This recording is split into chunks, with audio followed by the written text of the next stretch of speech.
Baik, kembali lagi bersama RC Channel.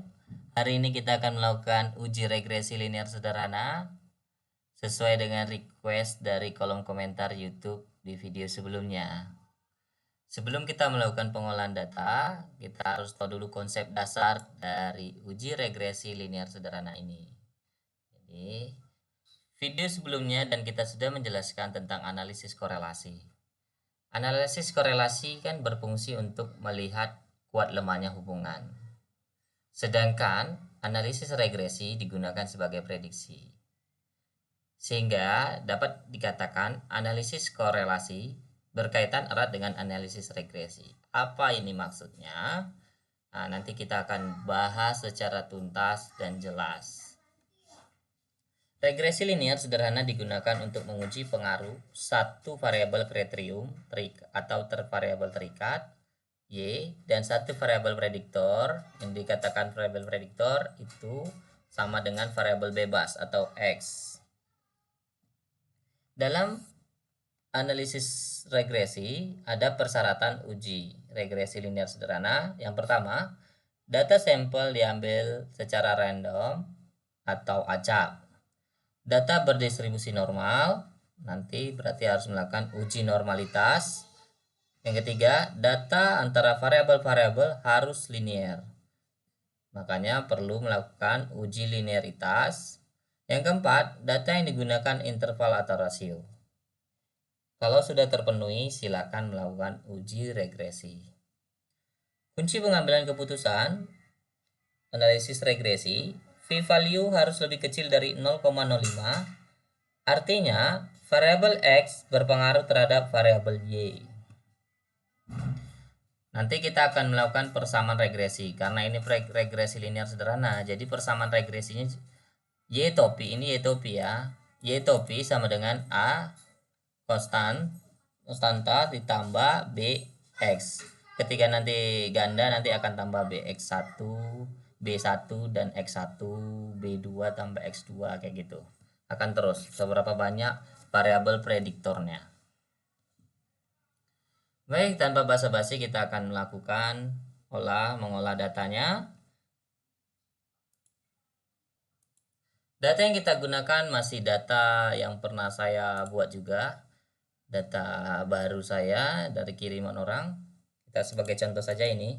Data kecemasan terkait COVID dan data stres terkait COVID juga. Karena ini masa pandemi ya. Sampel yang kita gunakan sebanyak 54. Jadi 54 sampel yang akan kita ujikan. Jika sudah seperti ini, kita langsung saja. Kita akan punya skor total. Kita langsung copy skor total ini ke dalam SPSS.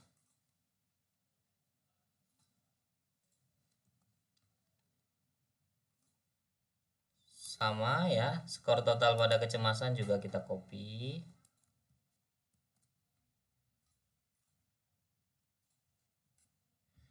Kalau sudah seperti ini, kita langkah selanjutnya, kita ke variable view dan kita rubah ini stres ya.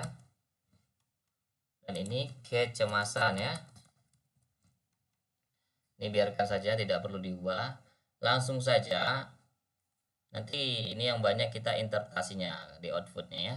Analyze regresi linear. Sudah, kita klik saja. Stres ini variabel X ya, atau dikatakan variabel prediktor. Ini kita katakan variabel prediktor. Variabel X juga termasuk ke dalam variabel independen. Jadi harus ingat ya. Atau variabel bebas. Kecemasan variabel kecemasan ini dikatakan variabel dependen atau variabel terikat atau kriterium. Kita klik masukkan dia ke dalam tabel dependen. Sudah seperti ini. Ini biarkan saja, kita metodenya enter, langsung oke kan saja. Baik, tampilan output dari SPSS seperti ini. Kalau sudah seperti ini artinya udah jadi ya. Tinggal kita menginterpretasikannya. Ini pada variabel interest, stres variabel prediktornya ya di sini, dan dependent variabelnya itu kecemasan. Nah ya, lepas berarti. Sekarang kita ke tabel model summary. Ini sekarang kita buat ini. Saya akan jelaskan secara tuntas. Ini kita harus. Sekarang kita mau interpretasikan di model summary. Ini yang saya katakan kenapa analisis korelasi sangat berkaitan erat dengan analisis regresi. Dia di sini. R, ini R kecil sebenarnya. R ini artinya koefisien korelasi. Ini menandakan adanya hubungan antara adanya hubungan stres dengan kecemasan pada masa pandemi. Ini ketika R square ini kita katakan juga sebagai koefisien determinan. Ini apa artinya? Ini mau melihat seberapa besar pengaruh variabel stres terhadap variabel kecemasan. Jadi ini menandakan seberapa besar pengaruhnya. Kalau 0,621, kalau kita kalikan 100 berapa jadinya? 62,1%. Artinya stres berpengaruh sebesar 62,1% terhadap kecemasan. Sisanya sekitar 38% dipengaruhi oleh faktor lain. Jadi memang kita bisa katakan stres itu sangat mempengaruhi kecemasan pada masa pandemi. Sama seperti yang saya katakan sebelumnya bahwa ketika dia stres saat mengatasi pandemi, melihat pemberitaan pandemi, semakin meningkatnya pandemi, semakin banyaknya orang yang terkena COVID, sehingga memunculkan rasa cemas. Jadinya takut keluar, jadinya takut bersalaman, takut di tempat yang ramai. Seperti itu. Maka bisa dikatakan ini sangat berpengaruh terhadap kecemasan saat pandemi. Sekarang kita ke adjusted R square. Ini apa bedanya? Ini yang biasanya kalau orang-orang kan ambil R square atau adjusted R square. Ini kita bahas tuntas sampai Anda mengerti. Ini artinya ini ketika variabel prediktor atau variabel bebas Anda lebih dari 1, gunakan ini. Kenapa seperti itu? Karena menurut Santoso bahwa untuk regresi dengan lebih dari 2 variabel bebas digunakan adjusted R square sebagai koefisien determinasinya. Kenapa seperti itu? Karena adjusted R square berfungsi untuk mengukur seberapa besar tingkat keyakinan penambahan variabel independen yang tepat untuk menambah daya prediksi model. Kita lanjutkan. ANAVA, pada tabel ANAVA ini kita lihat signifikansinya.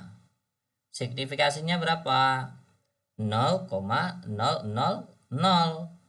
Tadi kuncinya berapa? Kita lihat. Kunci pengambilan keputusannya itu V-value-nya harus 0,05. Apakah signifikansinya sudah 0,05? Ya, kecil dari 0,05. Artinya stres berpengaruh terhadap kecemasan. Memiliki pengaruh ya. Dan kalau dilihat R square-nya saja sudah setinggi ini pengaruhnya, lebih dari setengah. Hanya kalau di signifikansinya pun pastilah akan berpengaruh. Itu sudah pasti. Kita lihat F tabelnya. Ini F hitung ya. Ini F hitung, maaf ya, F hitung. F hitungnya 85,284 jika kita mau melihat F hitung. Kalau kita hitung manual kan ini kita harus bandingkan F hitung dengan F tabel. F hitung harus lebih besar daripada F tabel. Itu ya. Tapi kan kita lihat menggunakan SPSS, jadi kita gunakan signifikansinya saja sudah cukup. Tapi boleh kalau misalnya nanti ada yang mau melihat F tabel, silakan buka F tabel, ini bandingkan mana lebih besar. pasti signifikan. Pasti ini lebih besar daripada F tabelnya, karena ini aja sudah signifikan. Baik, kita langsung ke koefisien, tabel koefisien. Nah, di sini, ini kita harus perlu nih, pakai bersama regresi ya. Ada konstan dan ada stres. Dan persamaan regresinya yang harus kita buat seperti ini. Jadi ketika kita mau buat seperti ini, konstannya ini A-nya ya, berarti minus 0,770 ditambah nilai B-nya atau nilai stresnya 0,876 dan X.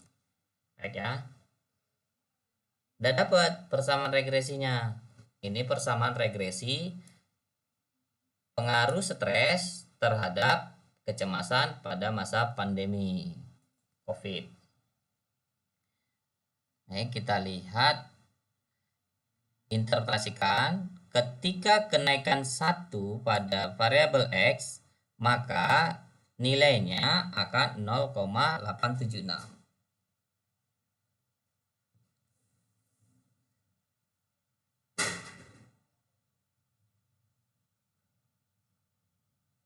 Seperti ini ya. Apabila stres meningkat 1 unit, maka kecemasan akan meningkat sebesar 0,876 pada konstanta minus 0,770. Nah, ini karena dia variabelnya sama-sama negatif. Jadi ketika Anda mau menurunkan kecemasannya, maka harus kecil juga, harus turun. Harus turun juga stresnya. Turunkan dulu stresnya, maka akan memprediksi nilai kecemasan atau kecemasannya akan turun juga. Jadi kalau dia tinggi stresnya, sudah dapat diprediksi bahwa nilai kecemasan seseorang tersebut juga akan meningkat. Jadi harus diturunkan dulu stresnya. Oke, sekarang kita lihat signifikansinya. Signifikansinya berapa? 0,00. Apakah sudah kecil? Ya, sudah kecil dari 0,05. Artinya apa? Artinya koefisien korelasi dinyatakan memiliki keberartian atau signifikansi. Kalau kita lihat dari T-nya gimana? Kalau kita menghitung secara manual kan kita lihat T hitung bandingkan T hitung dengan T tabel ini. T hitungnya 9,235. Nah, ini perlu tahu ya. Ini